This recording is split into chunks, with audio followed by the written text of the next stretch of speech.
Hi guys, welcome back to Cooking with the Salmons, and this is Greg. Now today I'm going to be teaching you how I make my rose candy apples.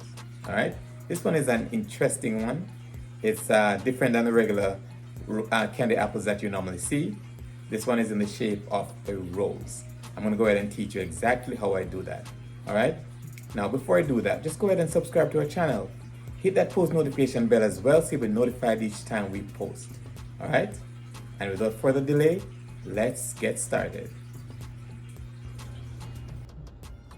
Okay guys, so today I'm going to be teaching you how I make my rose candied apples, alright?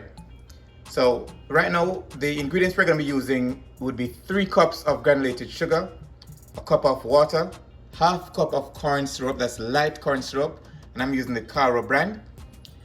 We're also going to be using some white food coloring, and I'll show you why in a few minutes.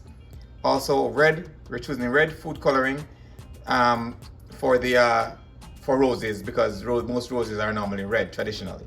We also have our rose mold here. All right, I get these on Amazon, and I'm going to leave a link to show you exactly how you could get these as well if you choose to make this.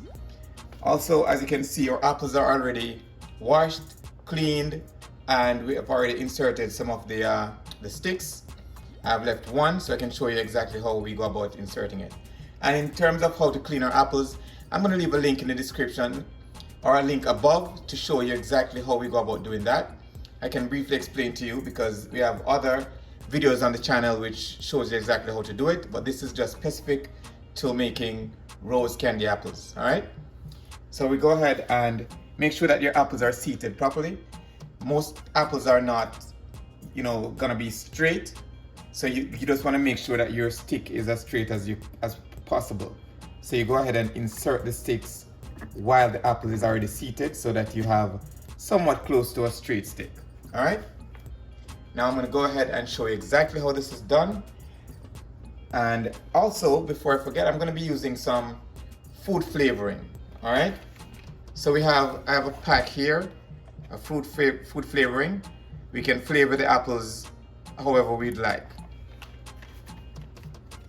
All right, so those are the flavors that come in this one, so I can choose whichever one to put on my apples. All right, so without further delay, let's go ahead and get this started. Okay guys, so the next step in the process is coming over to the stove. We now have our 3 cups of sugar in our pot that we're going to be using, and we're going to add to it our 1 cup of water. Next, we're going to also add our half cup of light corn syrup. All right.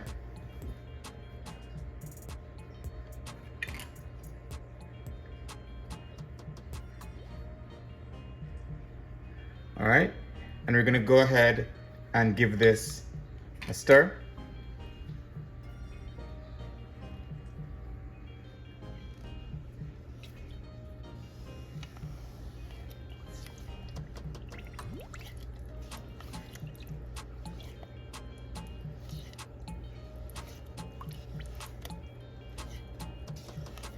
And we're going to stir this until everything is cohesive.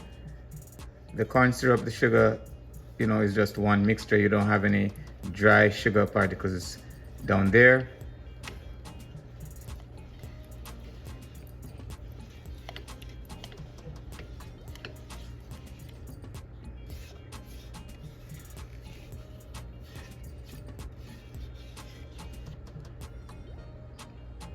All right, next, I'm going to go ahead and add about a teaspoon of our white food coloring.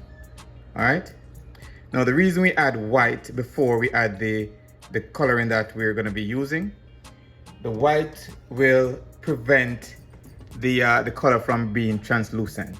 So if we don't add the white before, what's going to happen is that when we dip our apples in the red or whatever color you choose to use, you're going to be able to still see the green beneath. So it's going to be like a transparent red.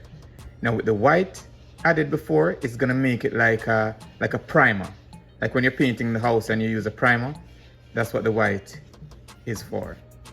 All right. Now, if you're going to be adding, like sanding sugar to your apples, you don't necessarily need to use the white because the sanding sugar will cover whatever transparent part of your apple that there may be. All right, but if you need your apple to remain shiny, then you would want to add the white as a base. All right, so next, I'm going to go ahead and add our food coloring. Okay guys, so these are gel food coloring, and as you can see, it has no little nozzle to use, so we're going to be using like a skewer, tip it in, and then we go ahead and put it in our mixture.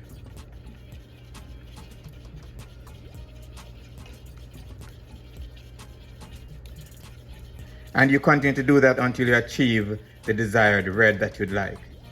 All right. Now, if you need to re-dip, then just make sure you use a new skewer, or you wash the one that you're using before you dipping it back into the food coloring.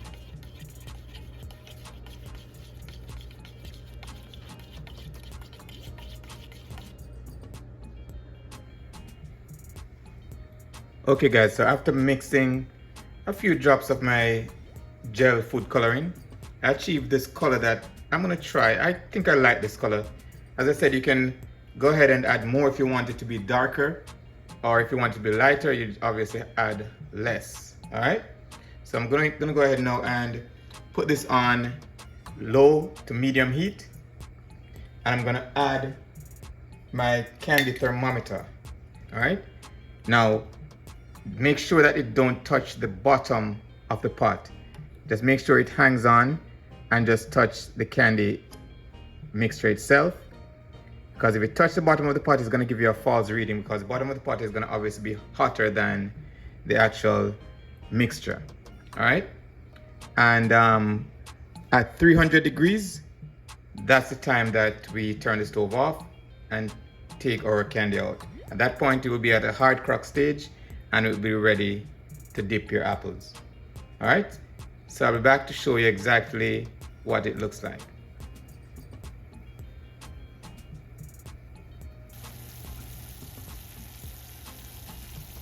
Okay guys, so we have now reached the 200 degrees stage, and we just need to keep watching it until it reaches 300 degrees. We would have reached our hard crack stage. Then we'll turn the stove off and let it sit for a few minutes. Then we'll start dipping our apples. All right, so I'll be back to show you when it has reached the 300 degree stage.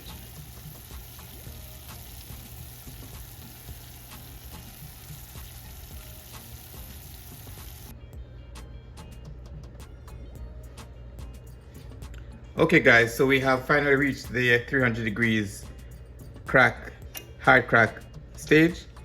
Okay, so as you can see, that's 300 degrees. And I'm gonna go ahead and place this thermometer in a container with some water to make sure that the candy doesn't stick to it. All right. All right, so what we're gonna do at this stage, I'm gonna be adding some of my food flavoring. Okay guys, so I have a variety of flavors to choose from, and I'm gonna just go ahead and choose apple. All right. Okay guys, so these are concentrated food flavorings, so just a few drops would be fine, and it's gonna make a few bubbles when we drop our flavorings in. Gonna go ahead and stir that in.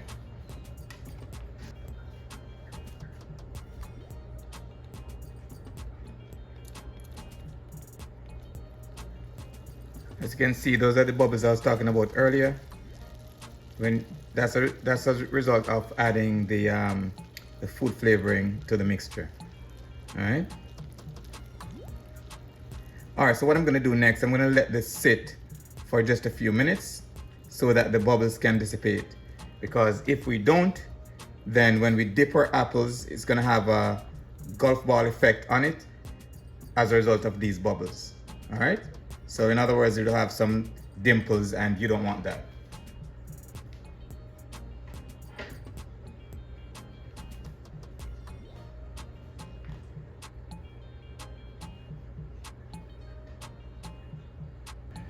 Okay guys, so now that the bubbles has dissipated, it's now time to dip our apples. All right. I'm gonna go ahead and lean our pot.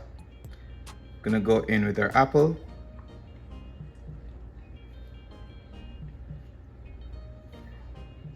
Make sure we get a good coating on our apple.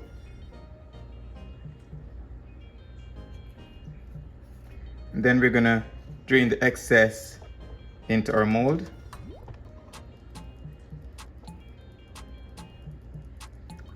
And then we're gonna place our apple in.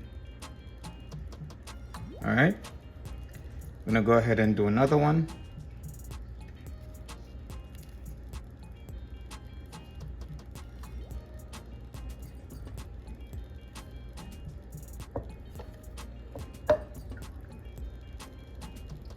I'm gonna go ahead and drain the excess in the mold as well. Then we place our apple. All right, and we continue the same process for all our apples.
Okay guys, so just go ahead and carefully take the mold off.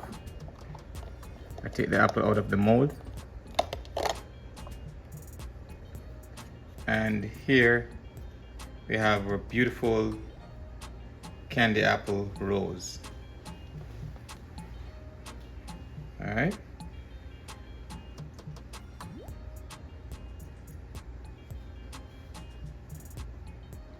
Okay guys, and there you have it. Candy apple rose made easy.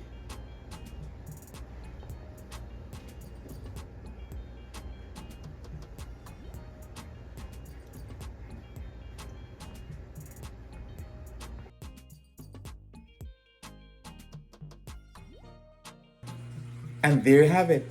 Rose candied apple made easy. Now if you gained any knowledge from this video, just go ahead and subscribe to our channel. Hit that post notification bell as well so you'll be notified each time we post. If you make your rose candy apples another way, drop in the comment section so we could discuss it. And if there's any other recipe you'd like for us to try, go ahead and drop it in the comment section and we'll be sure to get to it. Alright? And until next time, walk good, one love, and big up on yourself.